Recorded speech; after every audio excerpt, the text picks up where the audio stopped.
Boa noite. Boa noite. O Supremo determina a prisão imediata do deputado condenado em segunda instância. No julgamento, Alexandre de Moraes mostra pela primeira vez que aprova a decisão. Gedel afirma que amigos de longa data o lançaram no Vale dos Leprosos. O ex-ministro está preso pelos 51 milhões de reais no apartamento em Salvador. Rodrigo Maia diz que a reforma da Previdência vai ser votada no dia 20. Marum, o articulador político de Temer, fala em risco de se perder uma oportunidade. Carnaval de rua. Justiça decreta a prisão do frentista que matou 2 homens na Avenida Rebouças. Um vídeo mostra o estudante eletrocutado num poste da Avenida da Consolação. Pista do Expresso Tiradentes afunda. É interditada na região central de São Paulo. Problemas no asfalto atingem também a Avenida 9 de Julho, perto da Paulista. Culinária histórica. O virado à Paulista agora é patrimônio imaterial de São Paulo. Documentos registram o prato na cozinha dos Bandeirantes há 400 anos. O Jornal da Gazeta está no ar.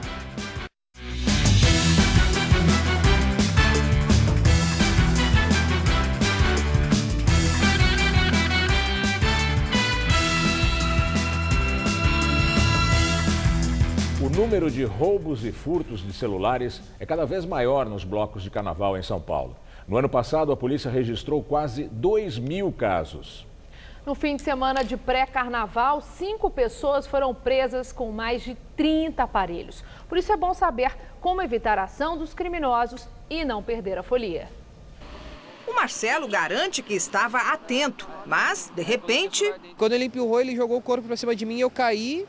E ele foi meio que caindo junto comigo. Como eu tenho o costume de colocar a mão no bolso, eu já vi que o celular tinha sido roubado naquela hora ali. Uns 4 amigos meus vieram falar comigo e todos tinham sido roubados na mesma hora, assim, no bloco. No meio da multidão, o celular tem sido o alvo principal dos ladrões, sempre de olho. A princípio, eles fazem tudo discreto, chama atenção. Ô, meu amigo, sabe onde é que é não sei o quê? Aí o cara puxa no bolso dele, às vezes está meio fácil aqui. Precisa usar, entro numa padaria, entro num local um pouco mais tranquilo, utilizo o telefone, mando uma mensagem. Durante o carnaval do ano passado, o furto e o roubo de aparelhos no percurso dos blocos da capital somaram 95% das queixas. A polícia registrou quase 2.000 casos. Isso porque muita gente acaba não fazendo o boletim de ocorrência. O registro, que pode ser feito pela internet quando não há agressão física, ajuda a planejar melhor o policiamento. Por essas e outras, o Marcelo, agora dono de um modelo de última geração, decidiu brincar o carnaval sem celular. Quando você está com os amigos, quando não precisa encontrar mais ninguém, eu acho que fica muito mais tranquilo, que você não precisa usar o celular para nada, então é melhor ficar sem mesmo. E as fotos? Fica sem foto. Para quem não pode ou não quer ficar incomunicável durante a folia, a opção é substituir temporariamente o próprio aparelho por um bem mais simples e barato. Esse aqui não tem acesso à internet, mas tem entrada para 2 chips, faz ligação, manda mensagem e tem até câmera, só não dá para tirar selfie. E custa R$60. Com R$20 a mais, dá para comprar um com tela maior e flash na câmera. Os modelos simplesinhos não despertam a cobiça dos ladrões e, se perder, o prejuízo é pequeno. Em caso de furto ou roubo, o melhor a fazer é pedir o bloqueio junto à operadora, fornecendo o e-mail, uma espécie de registro do aparelho. É só digitar * Jogo da Velha, 06, Jogo da Velha, que o número aparece no visor. Em 2017, as operadoras bloquearam mais de 9 milhões de aparelhos na cidade de São Paulo por meio do código. Por precaução, é bom ter uma cópia dos arquivos e saber que, mesmo com a linha bloqueada, imagens e informações na memória do aparelho podem ser acessadas. Às vezes a pessoa tem lá CPF, dado, todos os dados. Ele pode fazer qualquer coisa com esses dados, abrir uma conta corrente usando os dados. N coisas hoje são digitais. Você recebe tudo por e-mail e você vai arquivando. Importante sempre ter uma cópia de segurança. A polícia pediu à justiça a prisão do homem que matou 2 jovens e feriu um outro num posto de gasolina na Avenida Rebouças. Ele vai ser indiciado por homicídio doloso quando há a intenção de matar. O atirador que está foragido é o frentista Manuel dos Santos, de 47 anos. Um outro homem que aparece nas câmeras de segurança discutindo com os rapazes é procurado pela polícia. O crime ocorreu no último sábado neste posto de combustíveis da Avenida Rebouças, na zona oeste da capital. No dia, foliões e frentistas brigaram após as vítimas fazerem xixi em um depósito de lixo do posto. Câmeras de segurança registraram o momento em que Manuel, de jaleco vermelho, atira nos foliões. A Polícia Civil pediu a prisão temporária dele, que continua foragido. O dono do posto chegou a negar que tivesse segurança armada. Foram mortos o professor de Educação Física Bruno Gomes de Souza, de 31 anos, e o metalúrgico João Batista Moura da Silva, de 30 anos. O empresário Rodrigo Beraldi da Silva, de 35, ficou ferido. O operador de máquinas Fernando Avelino, de 28, também foi ferido. Ele alega que o frentista bateu nele com uma barra de ferro. Foi divulgado hoje o vídeo de um jovem de 22 anos eletrocutado por um poste de sinalização de pedestres na região central de São Paulo. O acidente foi no domingo. O rapaz foi socorrido, mas não sobreviveu à descarga elétrica. Uma cinegrafista amadora gravou as imagens com o celular. As imagens mostram pessoas que seguiam o bloco Acadêmicos do Baixo Augusta. Lucas Antônio Lacerda da Silva aparece pulando a grade e, na sequência, caindo, com a mão ainda na estrutura metálica encostada no poste. Ele chegou a receber massagem cardíaca. O acidente foi na esquina das ruas da Consolação e Matias Aires. Levado para a Santa Casa, ele não resistiu. No poste que deu a descarga elétrica foram instaladas na sexta-feira 2 câmeras de segurança da empresa GWA System para acompanhar a passagem dos blocos. A empresa foi contratada pela Dream Factory, que venceu a concorrência da gestão do prefeito João Dória, do PSDB, para administrar o patrocínio de R$20 milhões do Carnaval de Rua de São Paulo. O estudante foi enterrado hoje em Cardoso, no interior paulista. A Dream Factory, responsável pelo Carnaval de Rua de São Paulo, disse que só uma perícia pode confirmar a causa da morte do estudante Lucas. O prefeito João Dória, do PSDB, afirmou hoje que a instalação da câmera não estava autorizada, portanto, não representava um instrumento oficial da Prefeitura de São Paulo e que ela foi instalada indevidamente em condições técnicas inadequadas. A CET e o Ilume registraram hoje um boletim de ocorrência por uso ilegal de sinalização e furto de energia para instalação de câmeras na esquina das ruas da Consolação e Matias Aires, onde aconteceu o acidente.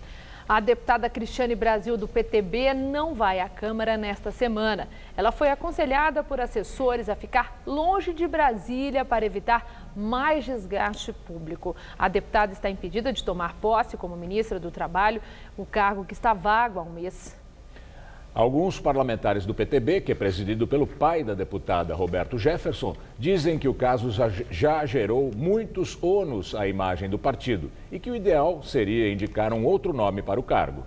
O ministro da Secretaria de Governo, Carlos Marum, disse hoje em Brasília que o Palácio do Planalto continua atrás de votos para aprovar a reforma da Previdência na Câmara dos Deputados ainda em fevereiro. Segundo o ministro, o arquivamento ou adiamento da proposta pode significar uma oportunidade perdida para mudar as regras da aposentadoria no Brasil. Nós entendemos que não existe a mínima razão nesse momento para que haja um adiamento. Ou efetivamente aprovamos e votamos em fevereiro, ou será uma oportunidade perdida, coisa que eu não acredito que vai acontecer. Eu não tenho a mínima dúvida de que não fazermos agora o que é necessário é a perca de uma oportunidade histórica. Por isso, confiante na responsabilidade dos meus pares, deputados e deputadas, senadores e senadoras, eu confio que nós vamos conquistar uma vitória histórica ainda no mês de fevereiro. Em depoimento à Justiça Federal de Brasília, ex-ministro Gedel Vieira Lima, que está preso, afirmou que amigos de longa data o lançaram ao Vale dos Leprosos. Nesse processo, ele é acusado de tentar impedir o acordo de delação premiada do doleiro Lúcio Funaro. Gedel afirmou que as ligações feitas por ele para a esposa do doleiro Lúcio Funaro, Raquel Pita, eram amigáveis e buscavam prestar solidariedade.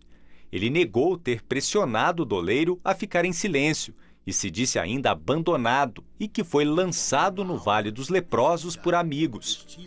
Em novembro de 2016, Gedel deixou de ser o articulador político de Michel Temer, depois do ex-ministro da Cultura, Marcelo Calero, acusá-lo de pressionar para liberar uma obra em Salvador.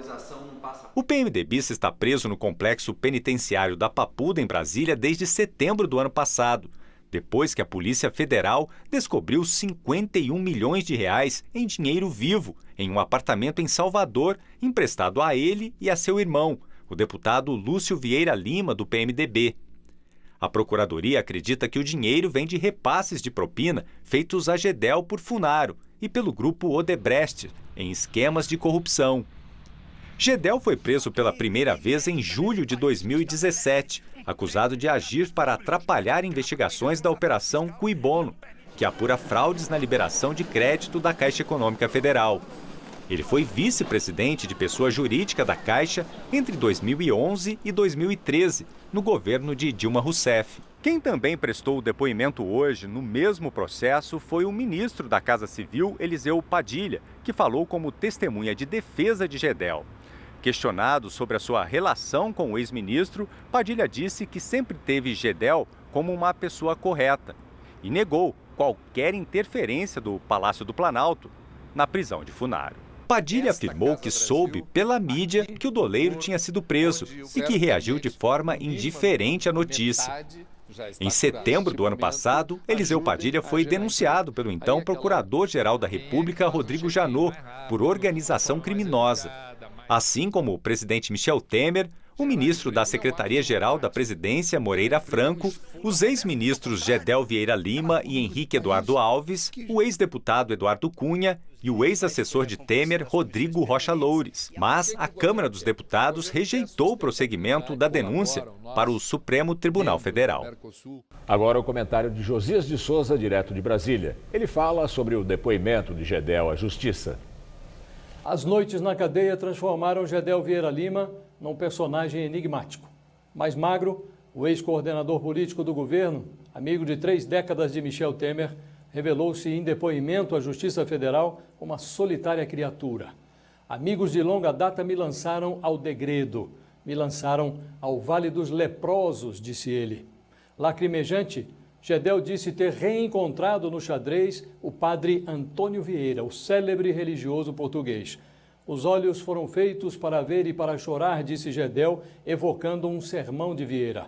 Réu em vários processos, Gedel ainda não amargou nenhuma sentença, mas já se considera um condenado desde o dia em que foi preso pela segunda vez, depois que a Polícia Federal estourou o cafofo em que ele mantinha em Salvador 51 milhões de reais. Fui condenado à pior das penas. Não há remissão, não há indulto, não há anistia, não há graça. Fui condenado à morte civil, disse o chegado de Temer. No sermão citado por Gedel, Olhar e Chorar, o padre Vieira anota que todos os sentidos do homem têm um só ofício, só os olhos têm 2. Diz o padre, o ouvido ouve, o gosto gosta, o olfato cheira, o tato apalpa. Só os olhos têm 2 ofícios, ver e chorar. Ex-ministro de Lula e Temer, vice-presidente da Caixa sob Dilma, Gedel viu muita coisa. No depoimento, ele soou como um pré-delator, alguém que pode provocar um estrago extraordinário se evoluir do choro para o relato de tudo o que viu. Foi como se dissesse aos amigos, decifrem-me ou eu os devoro. Boa noite. E daqui a pouco, Maria Lídia Flandoli entrevista Heloísa Machado, coordenadora do Supremo em Pauta e professora de Direito da FGV de São Paulo, sobre o Poder Judiciário. Em pleno verão, o paulistano teve uma terça-feira de temperaturas amenas, muita nebulosidade e chuva. O verãozinho não tá lá essas coisas não, viu? Não. Mas tudo indica que o calor volta com força nos próximos dias. Aí sim, vamos ver, né? Vamos ver em detalhes a previsão para o Brasil e o estado de São Paulo com Mariana Armentano.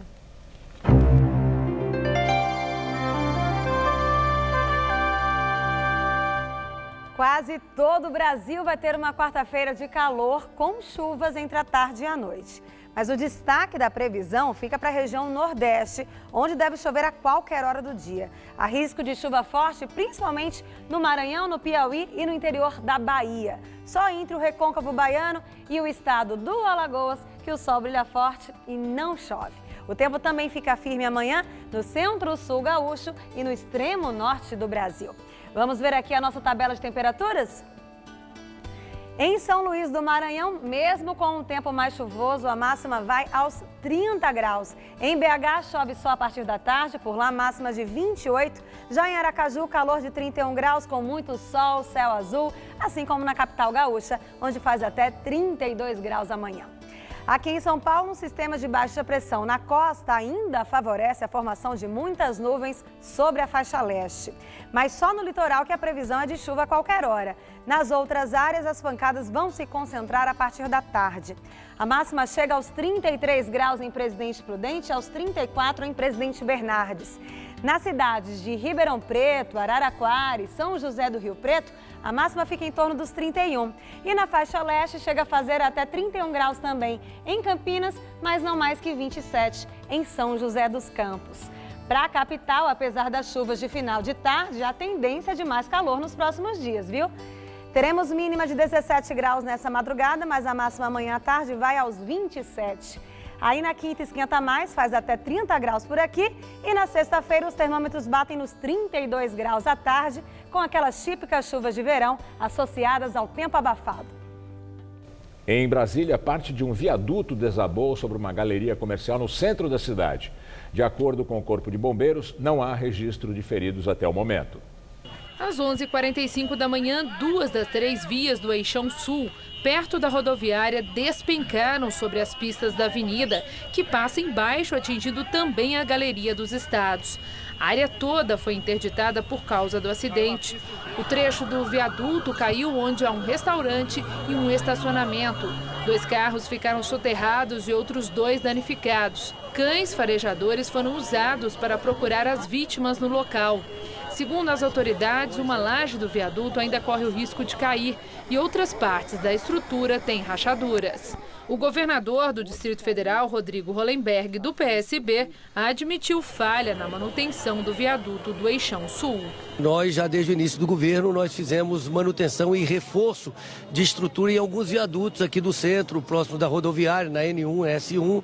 Infelizmente, esse ainda não tinha recebido a manutenção. As causas da queda ainda são desconhecidas e devem ser anunciadas após vistoria do Conselho Regional de Engenharia. Em nota oficial, o governador Rodrigo Hollenberg determinou que todos os órgãos de governo atuem imediatamente para resolver os problemas em decorrência do desabamento do viaduto. O governador também estipulou que o trecho do Eixão Sul deve ficar interditado até 19 de fevereiro para dar continuidade a um plano emergencial de obras. A Justiça Federal do Rio Grande do Norte autorizou hoje que o ex-ministro Henrique Eduardo Alves, do MDB, passe a cumprir prisão domiciliar preventiva no inquérito que apura desvios de recursos na construção da Arena das Dunas, em Natal. Mas Henrique Alves continuará preso porque há outro processo que o incrimina. Henrique Eduardo Alves está há 8 meses preso na Academia da Polícia Militar do Rio Grande do Norte, depois de ser alvo da Operação Manos, que apura irregularidades cometidas por ele e subordinados na construção da Arena das Dunas, em Natal. O estádio foi inaugurado em 2014 para a Copa do Mundo e ao menos 77 milhões de reais foram superfaturados, segundo o Ministério Público Federal. Parte do sobrepreço virou propina e passou pela conta do então candidato à vice-presidência pelo PMDB, Michel Temer. E chegou depois à conta da campanha de Henrique Alves. Foram pelo menos 500 mil reais. A defesa de Alves alegou que o ministro está com quadro depressivo e pode continuar cumprindo pena domiciliar, enquanto não é julgado definitivamente no processo. O juiz aceitou os argumentos e autorizou hoje a transferência de Alves para o regime domiciliar. Mas o ex-ministro dos governos Temer e Dilma vai continuar preso até que a Justiça julgue um pedido de habeas corpus referente a um segundo processo em que o ex-ministro também teve a prisão decretada. Na ação originada pela Operação Sepsis, Alves é investigado por esquema de propina envolvendo o financiamento do Fundo de Investimento da Caixa Econômica Federal. Ele é apontado como beneficiário de propina do esquema, ao lado de Eduardo Cunha e do também ex-ministro Gedel Vieira Lima, os dois do MDB, partido do presidente Michel Temer.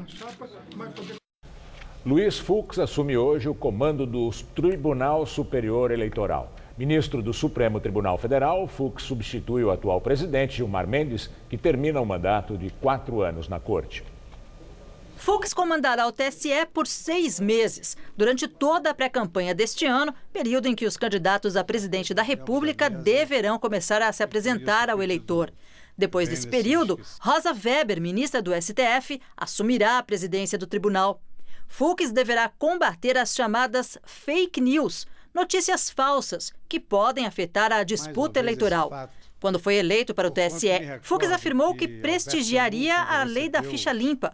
A aplicação da norma ganhou importância com a condenação do ex-presidente Luiz Inácio Lula da Silva no Tribunal Regional Federal da 4ª Região pelos crimes de corrupção e lavagem de dinheiro. E o Tribunal Regional Federal da 4ª Região publica o acórdão do julgamento do ex-presidente Lula sobre o caso do Triplex. Com a divulgação, abre-se o prazo para a defesa de Lula entrar com recurso chamado de embargos de declaração, em que pontos da sentença podem ser questionados. O prazo máximo para os advogados de Lula apresentarem o recurso seria de 20 de fevereiro até meia-noite. Mas, se antes desse prazo a defesa abrir o documento, ainda que apenas eletronicamente, o prazo de 2 dias começa a correr. Hoje, a Polícia Federal devolveu o passaporte do ex-presidente Lula, apreendido por decisão da Justiça de Brasília, dentro da Operação Zelotes. Por 3 votos a 2, a primeira turma do Supremo nega o recurso e determina a prisão imediata do deputado federal João Rodrigues, do PSD, condenado em segunda instância. João Rodrigues foi condenado pelo Tribunal Regional Federal da 4ª Região a 5 anos e 3 meses de prisão em regime semiaberto, acusado de autorizar uma licitação com irregularidades para comprar uma retroescavadeira. O crime foi em 1999, quando ele era prefeito de Pinhalzinho, em Santa Catarina. A defesa nega as irregularidades.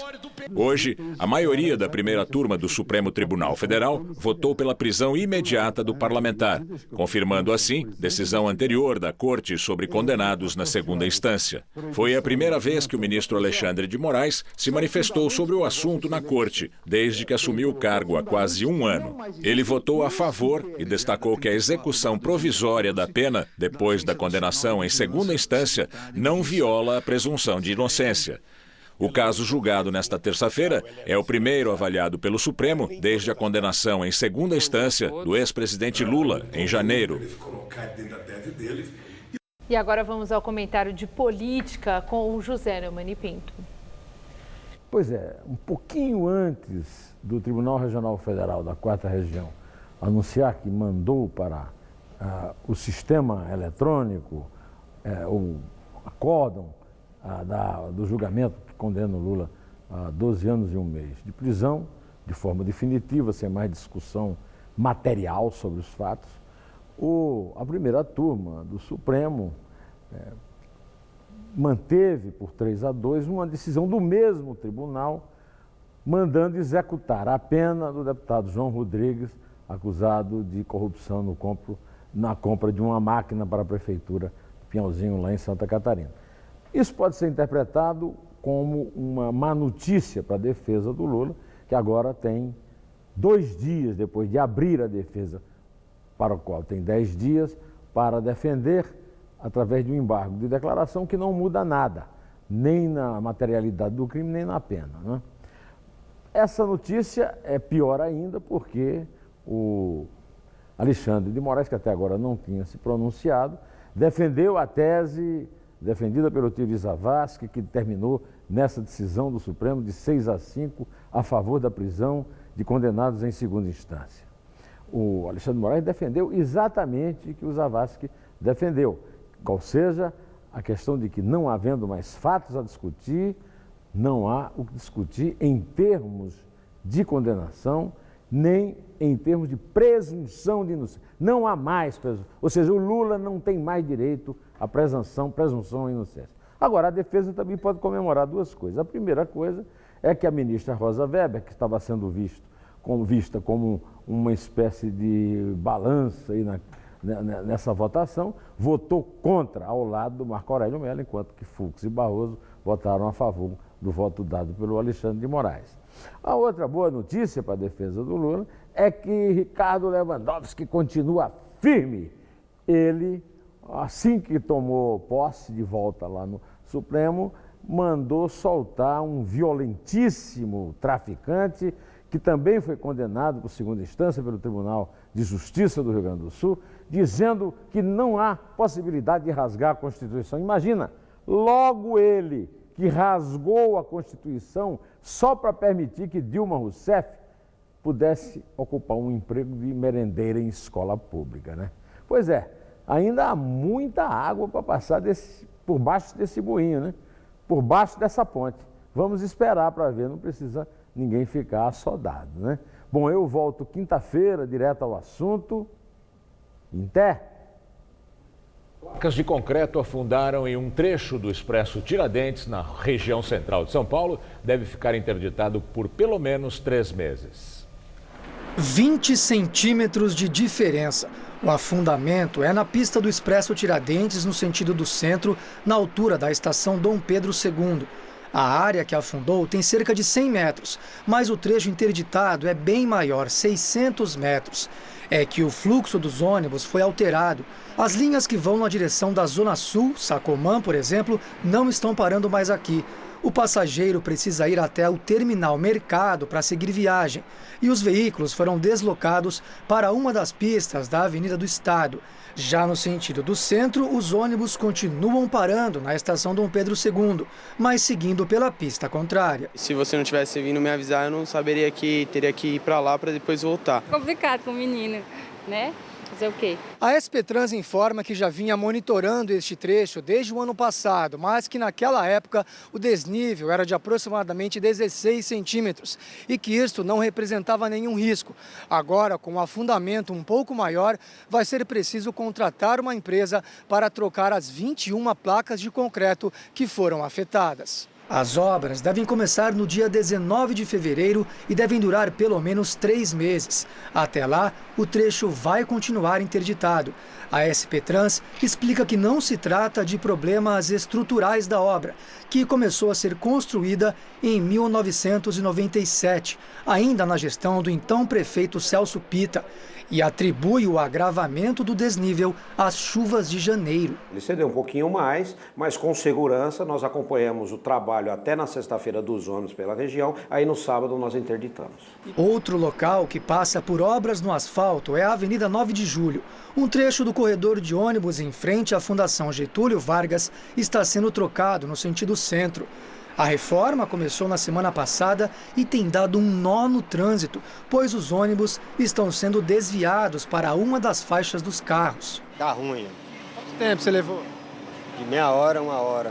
Levaria quanto, assim, se não tivesse normal? Normal, uns 20 minutos. O asfalto está sendo substituído por causa de problemas com a rede de águas pluviais que passa embaixo. Aliás, ela também passou por reforma. O canteiro de obras fica do lado do Hospital 9 de Julho, do Sírio-Libanês e da Fundação Getúlio Vargas, e também da casa da Simone, que não está nada contente. Eu já amanheço com a britadeira no meu ouvido, né? Tá ruim mesmo. A previsão da SP Trans é concluir tudo até a quarta-feira da semana que vem. A Prefeitura de São Paulo decidiu fechar em no máximo 6 meses a usina de asfalto localizada na Barra Funda, zona oeste de São Paulo. A fábrica vinha funcionando irregularmente desde dezembro do ano passado e foi lacrada há 4 dias pela Companhia Ambiental do Estado de São Paulo, a CETESB.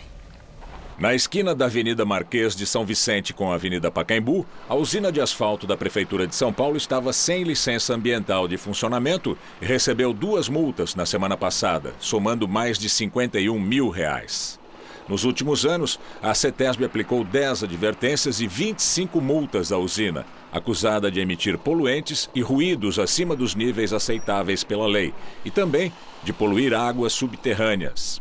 Depois de lacrada na quarta-feira, a Prefeitura anunciou hoje um acordo com a Secretaria Estadual do Meio Ambiente para continuar operando nos próximos 6 meses, dentro dos padrões exigidos pela CETESB, e em seguida fechar a fábrica e transferi-la. Entre as medidas que vão ser adotadas pela Prefeitura, segundo o acordo, está a redução dos níveis de ruído e do horário de funcionamento da fábrica, a substituição dos filtros de poluição avariados e a aplicação de produtos para diminuir o cheiro produzido pelo asfalto gerado na usina.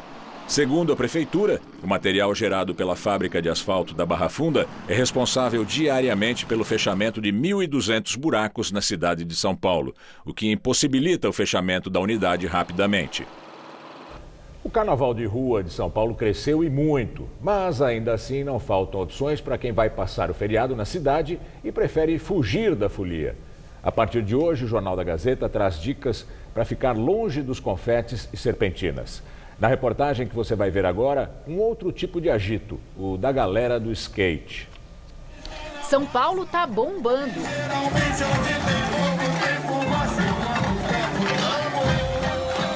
Mas quem não gosta exatamente desse agito e não quer ficar parado, faz o quê? Aqui não tem pandeiro, cuíca, bateria. Nesse lugar no carnaval, o barulho é outro.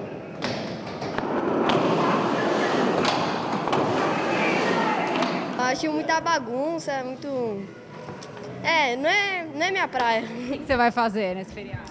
Vou dar de skate. Vai viajar no carnaval? Eu ainda não sei, provavelmente, mas por onde eu vou tem uma pista. O Na Batata tem pista de skate fechada, loja com roupas e equipamentos e lanchonete. Fica bem perto do Largo da Batata, um dos pontos de maior concentração de blocos na cidade. E mesmo assim, vai abrir sábado, segunda e terça de carnaval. Usar a pista o dia todo custa R$ 35. Quem não sabe nada pode ter aulas com um skatista profissional por R$ 60 a hora, mas é preciso agendar. Inclusive pessoas mais velhas, de 40, de 50 anos, que vieram aqui, que nunca tinham subido no skate, vêm aqui praticar skate e aprendem. Todo mundo aprende, com certeza. Depois que você aprender, você pode começar a frequentar uma das muitas pistas de skate públicas aqui em São Paulo. Essa fica em um parque no Sumaré. E o melhor, vai abrir no carnaval. O Parque Municipal Zilda Natel fica na Avenida Doutor Arnaldo. Melhor vir de metrô ou de ônibus, porque estacionar o carro na região é difícil. Tem uma pequena quadra de basquete e equipamentos de ginástica. A maior atração são as várias pistas de skate, com rampas, halfpipe e essa piscina especialmente construída para as manobras. O Henrique e o amigo Maércio vêm desde que abriu em 2008 e recomendam o programa Radical o ano todo. É gostoso, é um espaço onde se conhece muita gente, se faz amigos e tem turmas que frequentam aqui já há muitos anos. Vir aqui, andar bastante, se divertir, curtir. Eu gosto de carnaval, tá?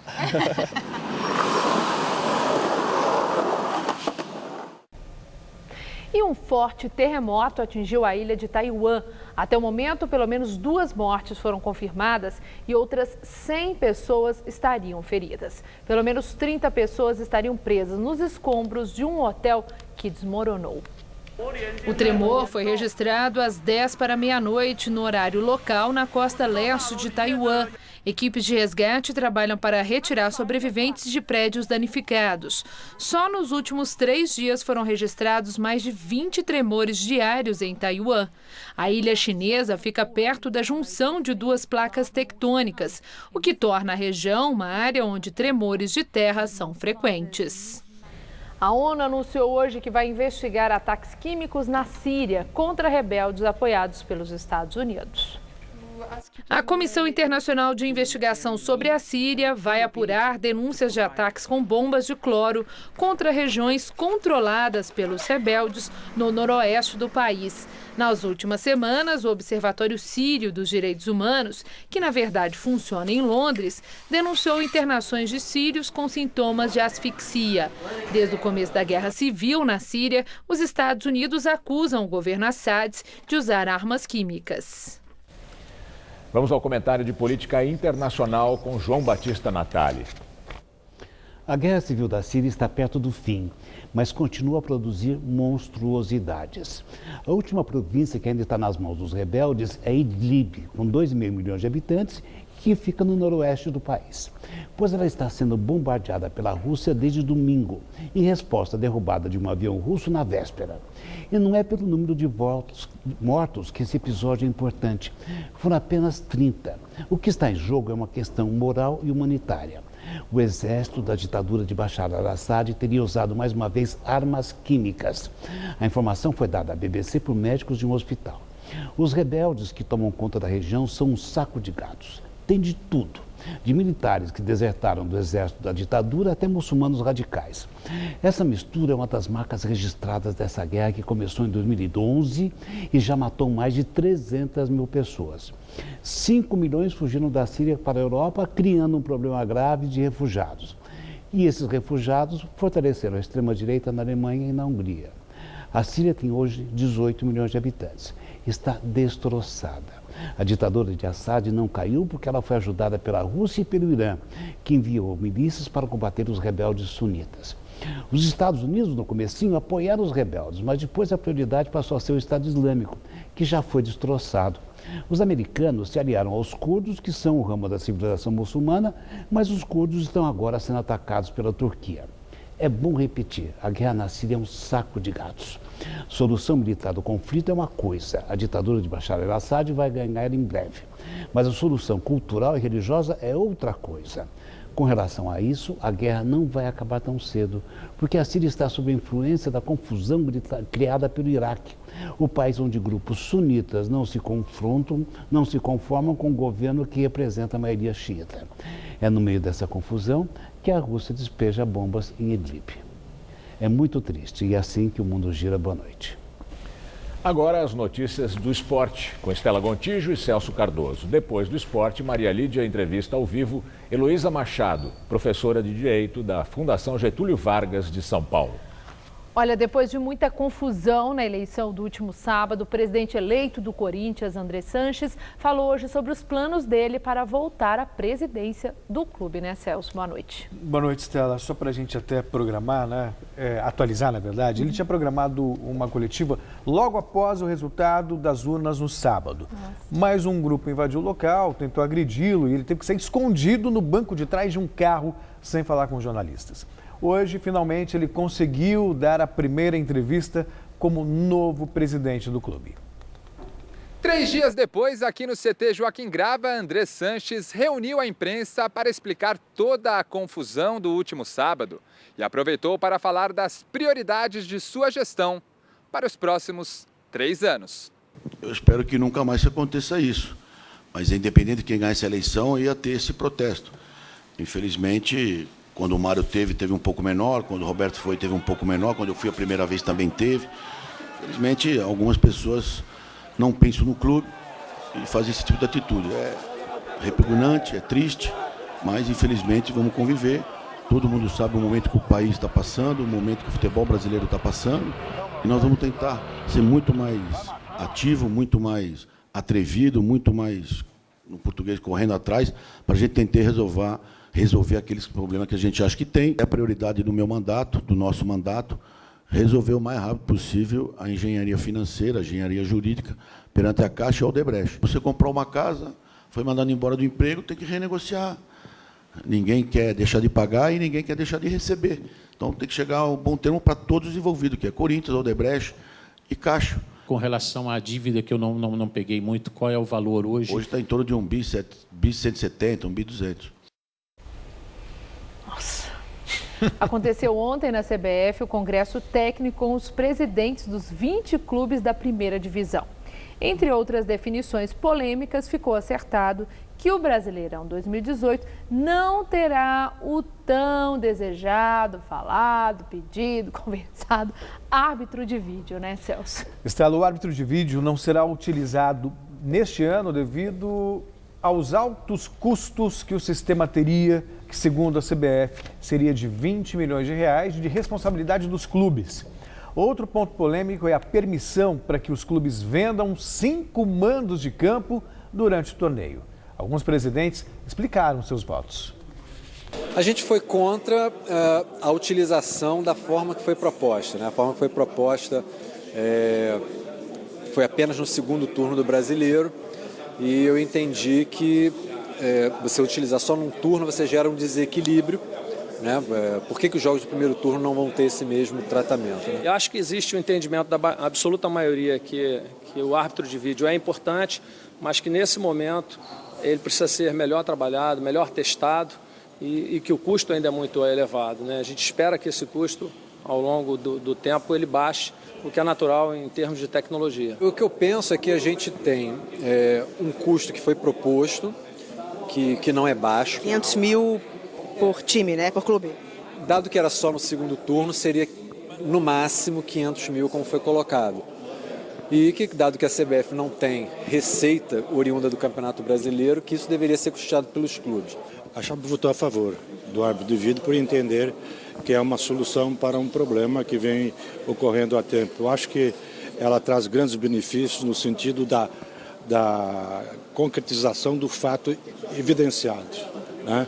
Ocorreu o fato, não há o porquê deixar de voltar atrás a uma decisão equivocada. Celso, o Brasil, ele perde em termos de não utilizar essa tecnologia, já que outros campeonatos, né, no mundo inteiro já vai ter estão na Copa utilizando. do Mundo, inclusive. A gente fica atrás, Tem né? em Portugal, aliás, muito mais barato do que aqui na Alemanha, na Holanda. Enfim, no Brasil é tudo mais caro. Segundo, na verdade, uma dificuldade muito grande para você ter mais lisura nas competições. E não é só a questão do árbitro de vídeo que é polêmica. Você pode vender 5 mandos de campo.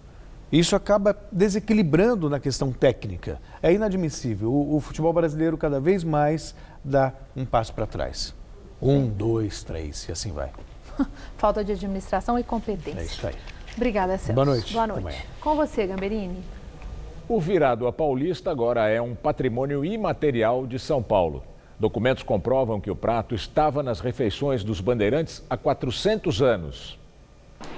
Vai arroz, feijão engrossado com farinha de milho ou mandioca, o tal tutu. Vai ainda torresmo, couve, banana empanada, linguiça, bisteca suína com ovo frito estalado em cima. Diz a história que essa é uma boa tradução da nossa mistura. Cada componente uma influência de um lugar. Indígena, italiana, africana e portuguesa. Mistura tudo e aí, ó, deu São Paulo. Há registros de que esse prato era feito desde o século XVI e serviu para dar energia a muito bandeirante que andou por aí. Esse é o primeiro prato típico de São Paulo, reconhecido oficialmente como daqui, feito exclusivamente com o nosso jeitinho. O virado à Paulista é servido normalmente às segundas-feiras, mas agora também patrimônio imaterial do Estado. Isso significa dizer que ele é mais que uma receita, ele é uma tradição. O patrimônio imaterial é a forma de reconhecer uma cultura feita especificamente em um lugar. Aqui em São Paulo, essa possibilidade existe desde 2011 e já reconheceu como patrimônio o samba rural paulista. A gente leva em consideração a relevância que isso tem para a cultura do Estado. Como um patrimônio cultural imaterial, a gente tem que estar atento para isso. Se de fato ele é uma prática que acontece no estado de São Paulo, típica, porque a gente pode concluir, se ele não for tão importante assim, essa prática, a gente pode concluir também pelo arquivamento do pedido. Qualquer pessoa pode pedir ao Conselho de Defesa do Patrimônio Histórico a preservação de um bem material ou imaterial. No caso do Virada Paulista, a análise levou 1 ano e foi aprovada por unanimidade. A gente tem uma próxima etapa que a gente chama de medida de salvaguarda. O que é a medida de salvaguarda? É quando nós vamos identificar a forma de fazer, a receita desse prato típico, o mapeamento, como ele acontece nas diversas regiões do estado, se há variações ou não. Na região central, para experimentar um desses, você vai gastar cerca de R$25, mais divide para 2 pessoas. Já nos Jardins, fica um pouco mais salgado, R$70. O restaurante do Luiz Carlos, que serve virado à Paulista todos os dias no centro da capital, já prevê mais trabalho. E isso é bom. Opções até para quem não come carne de porco. Aqui todo mundo sabe que, mesmo quem nunca experimentou, costuma provar. Tem turista que pergunta o que é isso, o pessoal que vem da Argentina, do Uruguai, da Venezuela. O pessoal não sabe o que é e quer experimentar.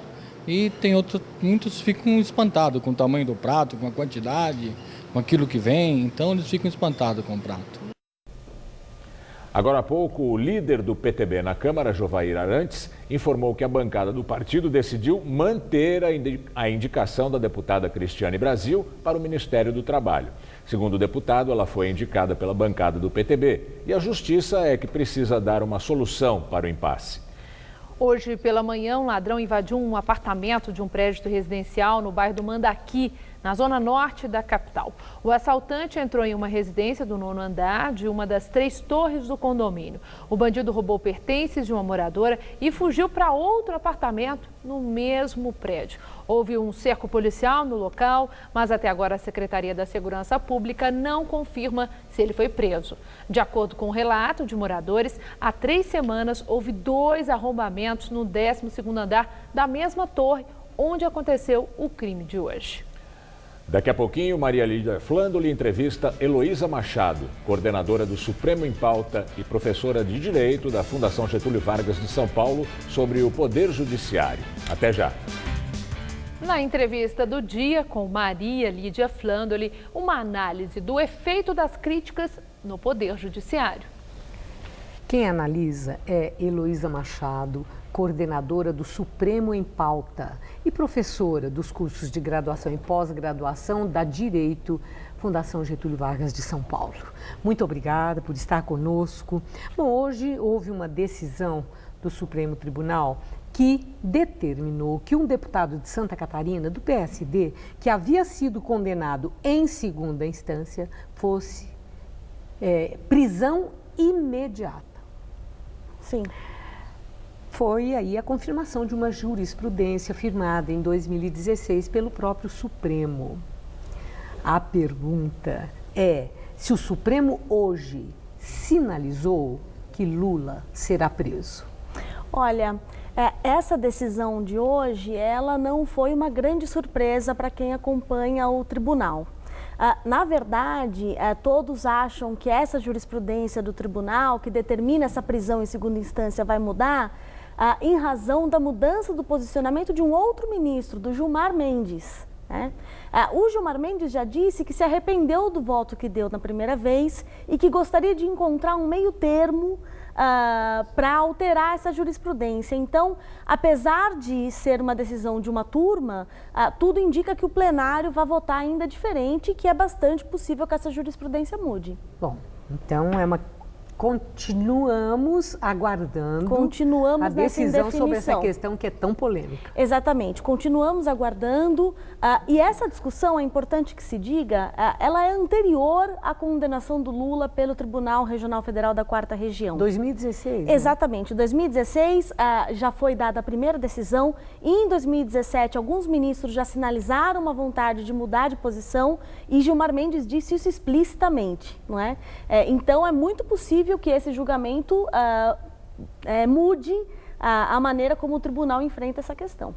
Bom, embora juiz, magistrado possa mudar de ideia também e o próprio ministro Gilmar Mendes é uma pessoa que surpreende com muita frequência. Temos realmente que aguardar. Temos que aguardar. Bom, nos últimos tempos, não apenas o Supremo Tribunal Federal, mas o Judiciário tem sido muito criticado, juízes, os ministros de instâncias superiores, e por muitas razões, por suas decisões que são criticadas, são polêmicas, ou são por aquilo que se chama de invasão na autonomia de outros poderes, por excessos verbais, pelos salários que recebem, pelos benefícios que são entendidos como privilégios, quer dizer, um listão.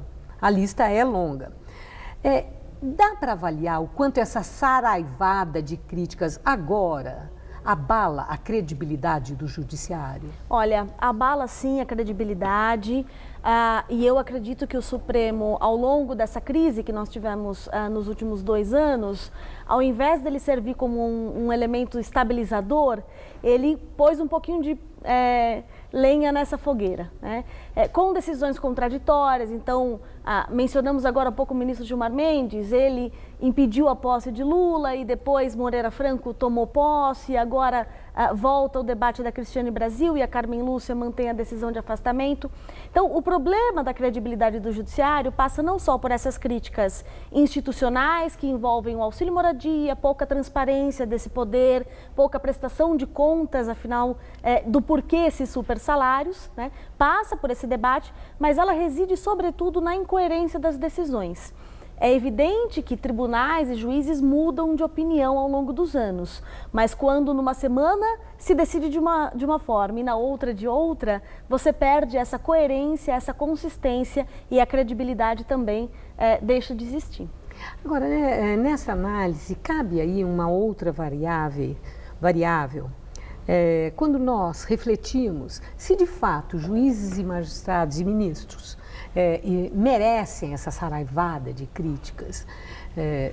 Quando a gente reflete sobre isso, eles fazem por merecer, aqui já foi ao lado assim, uma série de coisas que parece que justificam, ou eles estão sendo alvos de uma campanha sistemática, porque eles têm em mãos processos que envolvem altas personalidades da República, lideranças políticas e muito importantes, autoridades institucionais, empresários poderosos. Pode ser uma campanha sistemática para fragilizá-los?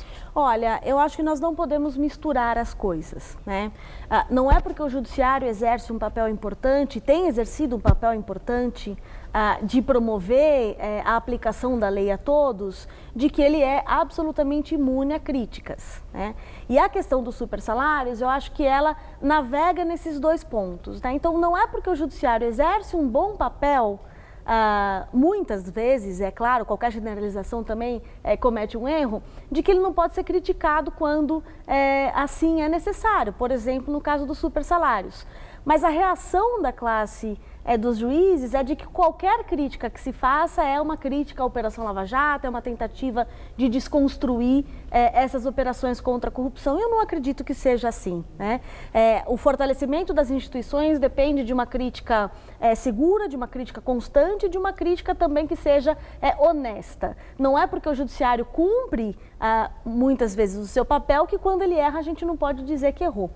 Mas você tem verdade, em alguns momentos, você disse a verdade, em alguns momentos você percebe essa represália, né? Se nós lembrarmos quando Renan Calheiros foi afastado da presidência do Senado, imediatamente veio à tona um projeto de combate a abuso de poder por parte dos juízes. Então há também esse toma lá da cá entre os poderes e é importante que estejamos atentos. Bom, já que falamos em benefícios, né, está na ordem do dia a questão do tal auxílio moradia, que é um instituto no sentido de juízes têm aí uma vida complicada, início de carreira, uma hora moram numa cidade, depois em outra e etc. Então um complemento que é o chamado auxílio moradia. O que causa espanto é aqueles que têm residência própria na cidade onde atuam, continuar recebendo o auxílio moradia. E mais ainda, aqueles que têm muitos imóveis para renda, continuarem recebendo o auxílio moradia. E mais ainda, quando eles justificam, dizendo, isso aí é um salário indireto, é uma compensação pelo não reajuste, qual seja, eles racionalizam e justificam. Isso fragiliza a confiança na justiça também? Sim, fragiliza a confiança na justiça. Eu acho que nós temos vários problemas envolvendo a questão do auxílio moradia, né? Um primeiro problema é de que são os próprios juízes que decidem que eles têm direito ao auxílio moradia, né? Isso é um problema. Esse auxílio moradia que tem sido muito discutido agora, ele foi concedido pelo ministro Luiz Fux, do Supremo Tribunal Federal, numa liminar. E esse caso nunca mais voltou a julgamento no plenário. Então é de se desconfiar quando são os próprios juízes que se autodeclaram esses benefícios. Ou seja, é a mesma coisa em benefício próprio. Exatamente, né? Levanta pelo menos essa suspeita. Um segundo ponto em relação ao auxílio moradia, que eu acho que é importante mencionar, é de que os próprios juízes têm afirmado, mais recentemente, de que eles são uma compensação, né? Ou seja, eles não são também um auxílio moradia. E num país tão desigual como o Brasil, isso é indecente. Forte a palavra, mas parece muito adequado. Uma boa noite. Obrigada. Boa noite. O Jornal da Gazeta termina aqui. Boa noite. Boa noite para você.